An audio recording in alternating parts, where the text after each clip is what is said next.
many of the cleanup crews here are at work, and it's actually a lot worse than I anticipated.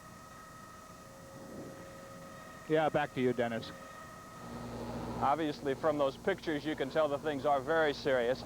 But again, the good news is that no one was hurt.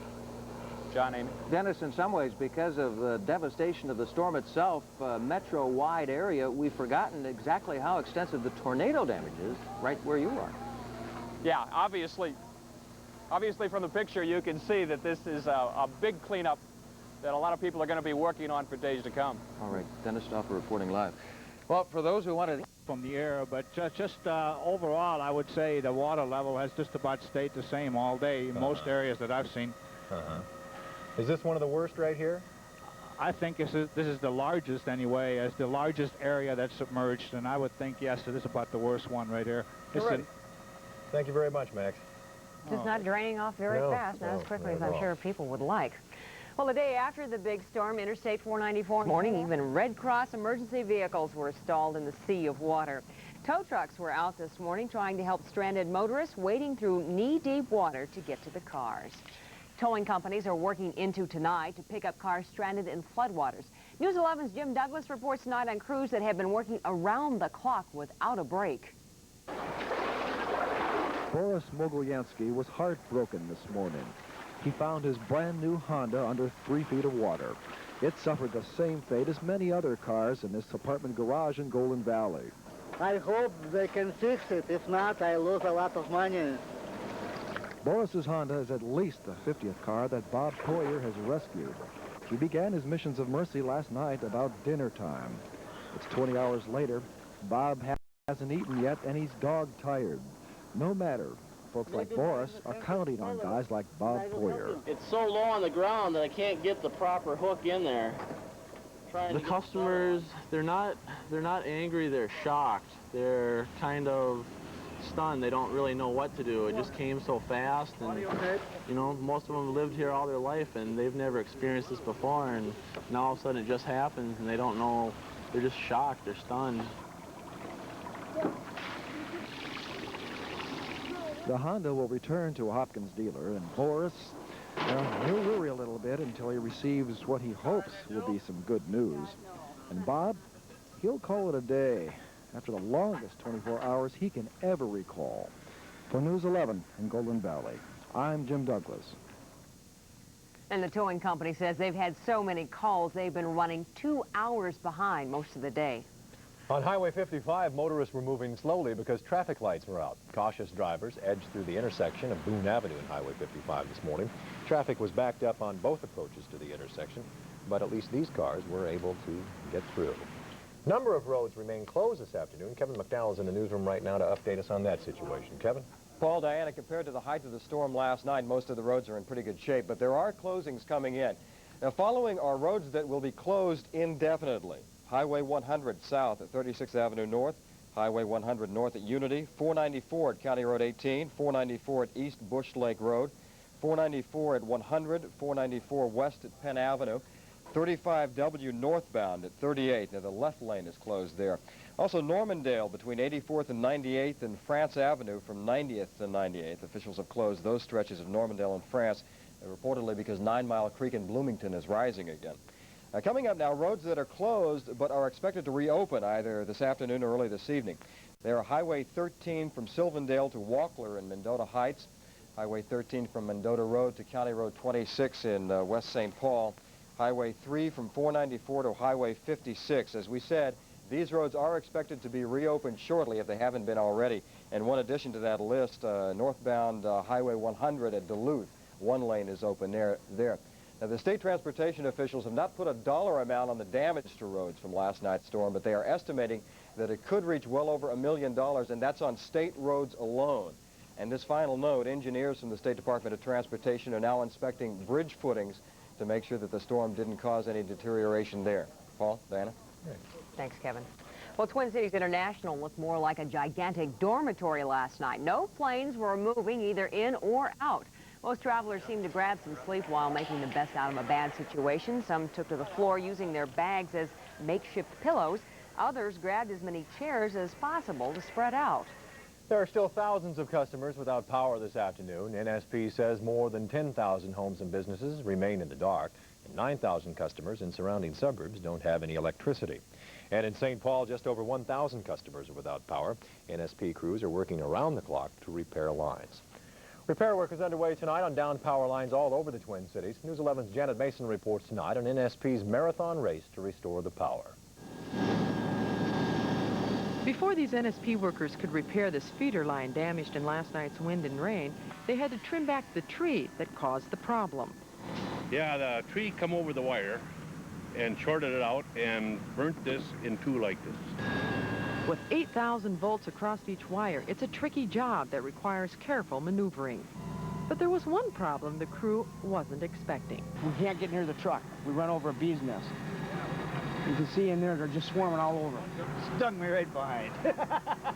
NSP crews have been working around the clock to get power reconnected all over the metro area. For the most part, NSP's customers have been patient. We never run into too many problems with mad customers. They're always so happy to see us, you know, especially on these storm jobs. I'll give you a line down here. For homes that have been without electricity, the moment when the power comes back on can't come too soon. After an hour or so of work here in Golden Valley, nearly 400 homes are switched back on, and the NSP crew can then move to the next location. The scene will be repeated time and time again through the weekend. Janet Mason, News 11.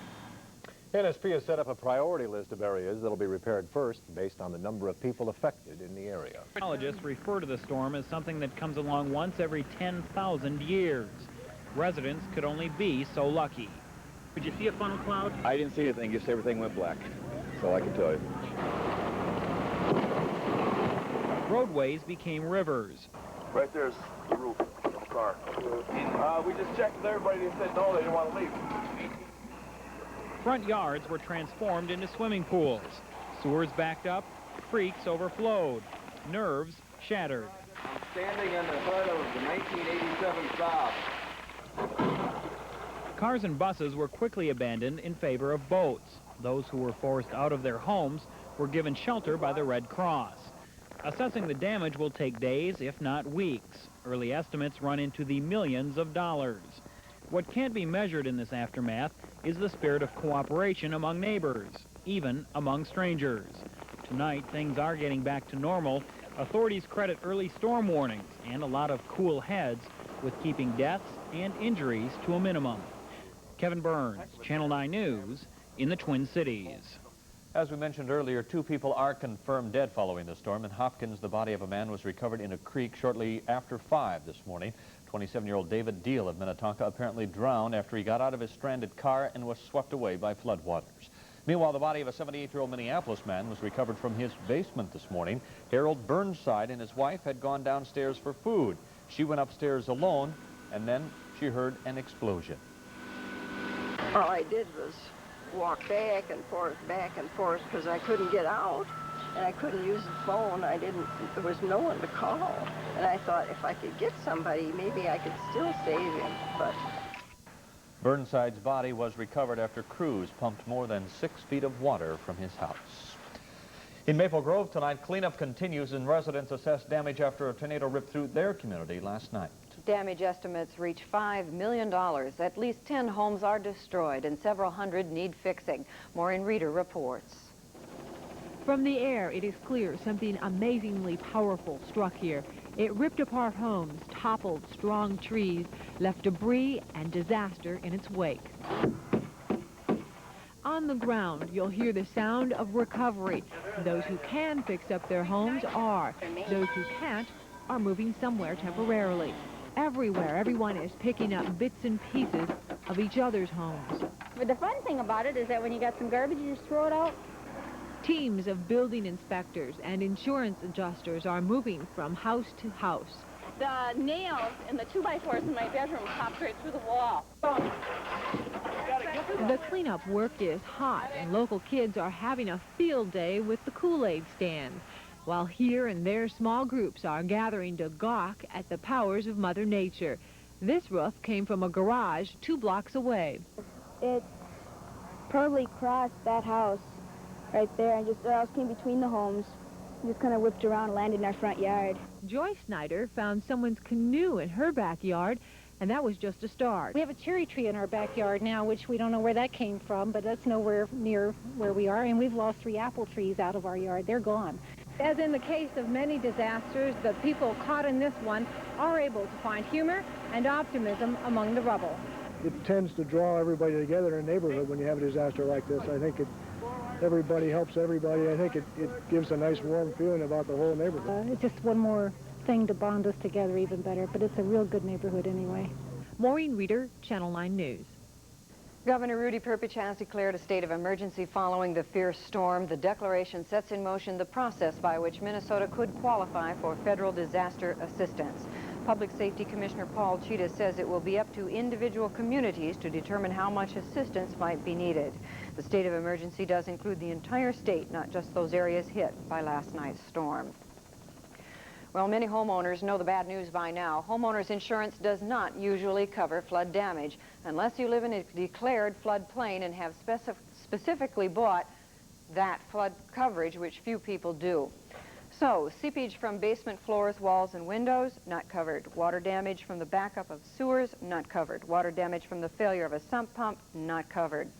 Tornado damage, however, is usually covered through homeowners insurance, and that includes any water damage resulting from the tornado. If your car was destroyed or damaged by the flood, that loss is covered through your automobile policy if you have comprehensive coverage. Some homeowners may be able to recoup some loss through a casualty loss deduction, but you may need an accountant to check on that because everyone's income situation is different. The only hope most homeowners have at this point is to await the results of the governor's application to have the Twin Cities and the state declared a disaster area. A lot of damage. A lot of records, too, in this whole storm.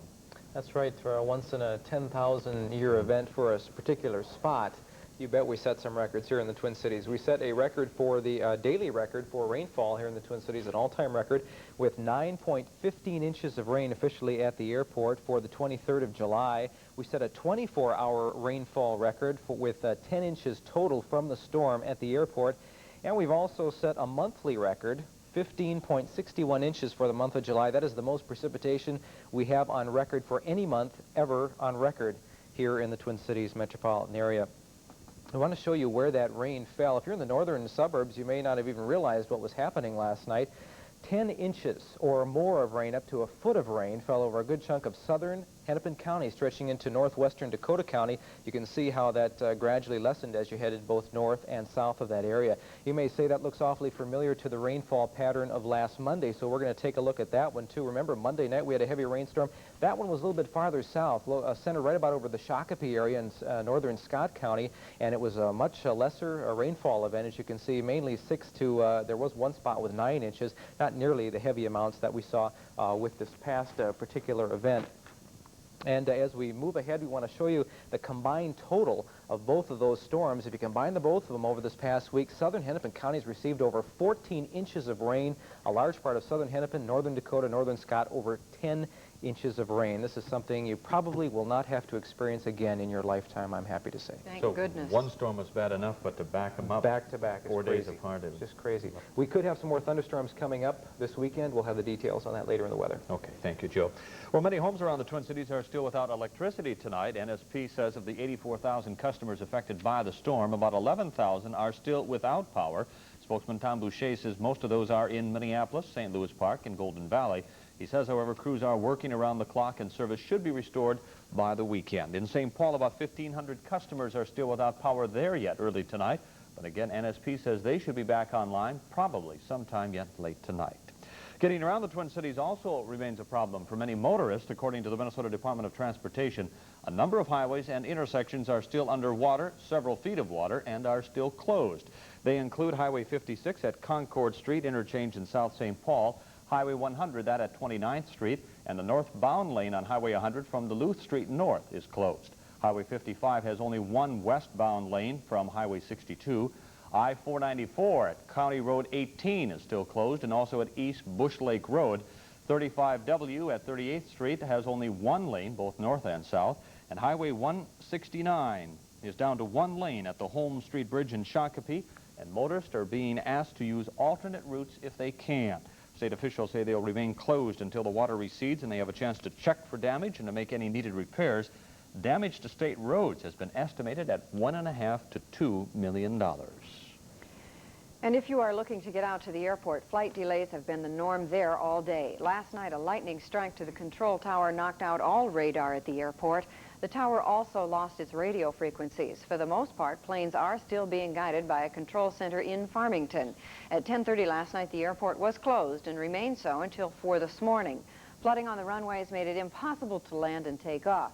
Before then, many flights were diverted to Chicago and Des Moines. Officials say things won't actually be back to normal until next week. And many roads may not be back to normal either for several days, and for drivers, that meant huge headaches today. But as Steve Goodspeed reports, the lucky ones were stuck in traffic. At least they had their cars. Where do you think your car might be right now? It's sitting on the other side of there, down in there someplace. George Fisher's 80 Lincoln was last seen on 494 underneath the Penn Avenue Bridge. Trying to get home to Fargo, his car stalled about 5 hours too soon. And we crawled out of the car. It's about waist deep or more. If it wouldn't have been 5 minutes later, we would have never made it out of there. As the waters continued to recede, more and more cars continued to show up. In fact, so many cars got stuck last night, and the water was so deep and so dirty that for a while this morning, a couple of owners could not agree on whose car it was bobbing on 494. Jody Wood's car reappeared this morning. Last night, with rain falling and water rising, she was among dozens of drivers with nowhere to go. It was a mess. There was cars under the bridge stuck. There was cars making U-turns to go back up. There was a semi stuck at the top of the off-ramp. It was a mess. A mess may not be the word for it. By late afternoon, cars were still under the water on 494 at Bush Lake Road. Not to mention boats and trailers. Even truck drivers doing record business were ready to call it quits. What do you like better, towing in rain or in snow? Snow. Snow or water, January or July, the sights were similar today, but at least after a blizzard you can plow the snow. In July, you can only wait. With photographer Jim Connor, Steve Goodspeed, Channel 9 News, the Twin Cities. And it was anything but normal at AAA today. The emergency car service company was overwhelmed with phone calls from people who needed their cars towed. Most of the calls came from the southern suburbs, of course, where people needed their cars pulled out of the water. Many of the stranded motorists faced long delays before AAA could get to them. The people that are calling have probably been stranded like at midnight last night, and they left their cars, and so they've been submerged. They won't start. A lot of them have to go back to the dealers because they need to be renovated, and the ones that don't have to go back to the dealer are just wet. AAA says that they were backlogged because many of the stranded motorists couldn't be jump-started. They needed to be towed. So quite a mess, but the cleanup work is well underway. Still to come in this special edition of Primetime News tonight, flooding at a local mall has sunk profits for some retailers. And also coming up, a look at homeowners battling flooded basements. Please stay with us. Well, the cost of last night's storm is hitting some retailers in their pocketbooks. Southdale Shopping Center was closed today so retailers could mop up after last night's flood. Susan Austin reports. These are all soaked, and they've got plaster all over them. All our sweaters are soaked. It's too early to put a price tag on the damage, but many retailers at Southdale suffered heavy losses from last night's storm. Jim Lewis doubts he can salvage anything. Yeah, we lost a TV, a couple different computers, a bunch of computer accessories, and a lot of our audio product. The ceiling came down right in our audio room, right over our speakers. The mall was closed to give retailers a chance to clean up and count their losses.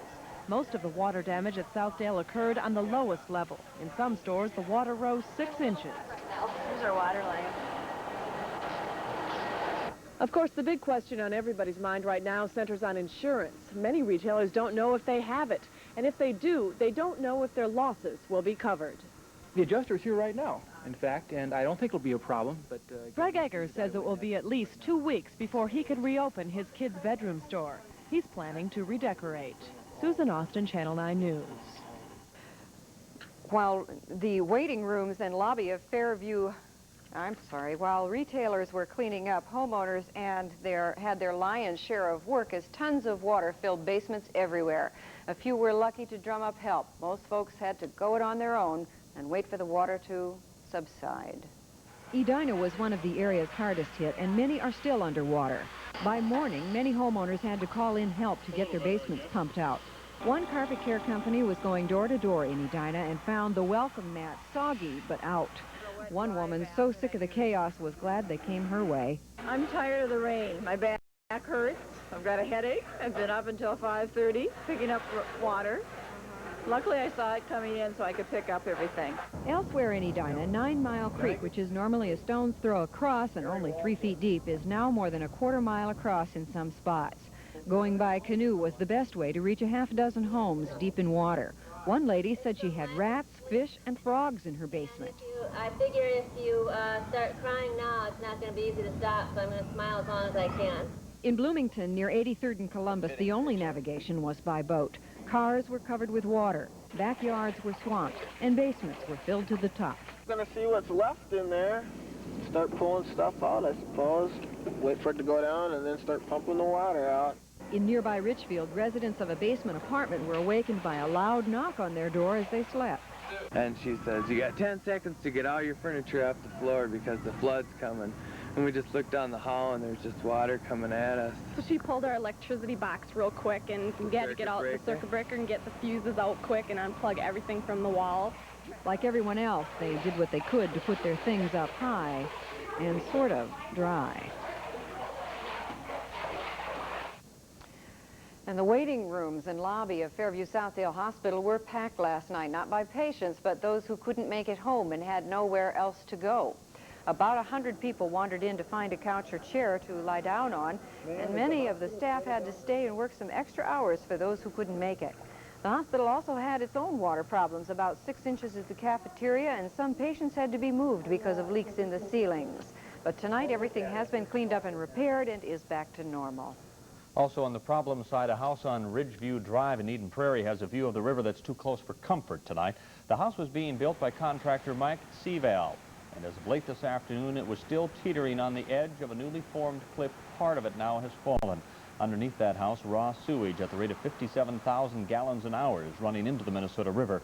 A 9-foot sewer main was so full of the storm's gushing water that it burst, taking with it a Metro Waste Control head house and the land upon which it was standing. This was once a flat piece of property, and it had trees on it. Susan Burhan from across the street saw it turn to a massive trees pit. Just started disappearing. So he came upstairs and was looking out the upstairs window, and they just kept on disappearing one right after another.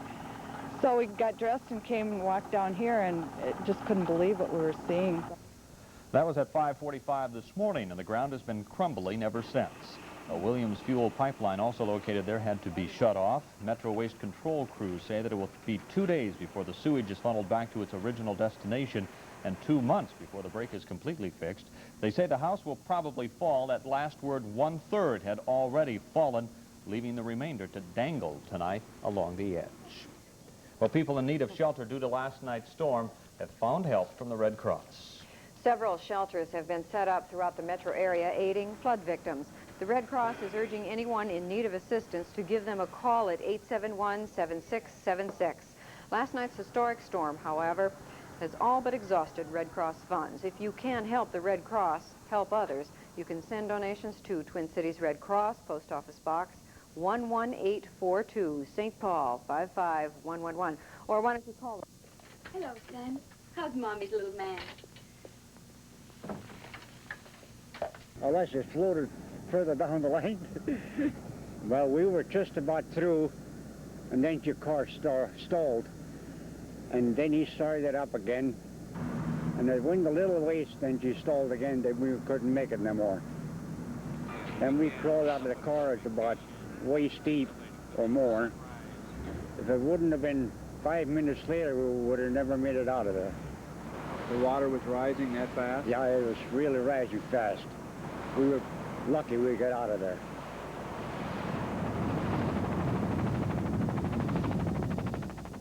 Yeah, the basement's completely filled to the top, and it was about a foot high upstairs, and we evacuated it from it last night. Our boat was floating in the garage. You paddle? How far did you paddle? Paddled from Port Gavin all the way around here. Planning on going out there. Why? See the car flip over and see the car. I got all the sentimental stuff out, but really didn't care about anything else that we can replace.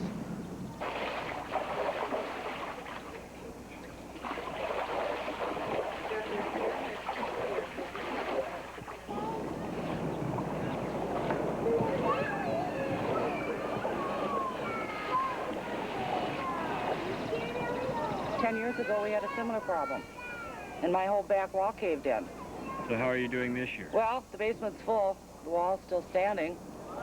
Now we're just waiting for the water to go down.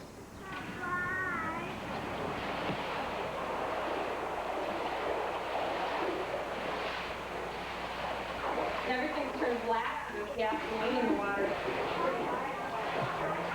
Gasoline and oil from all the cars.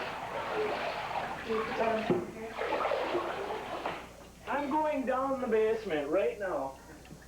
Is your basement finished? You just No, that was my excuse 10 years ago. I'm not going to finish off the basement in this neighborhood, so I lucked out there. A lot of people in a lot worse shape than I am.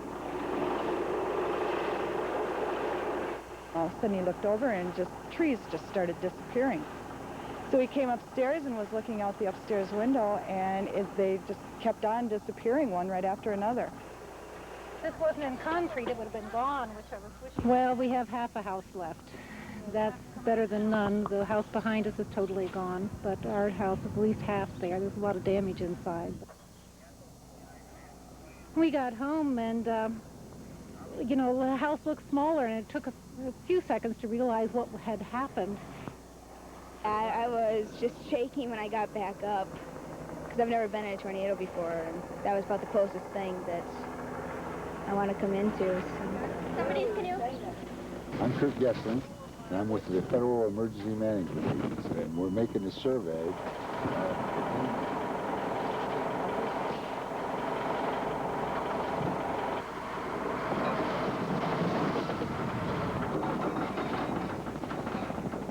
We just keep going from house to house and fixing the thing up best we can. Hopefully there won't be any more rain.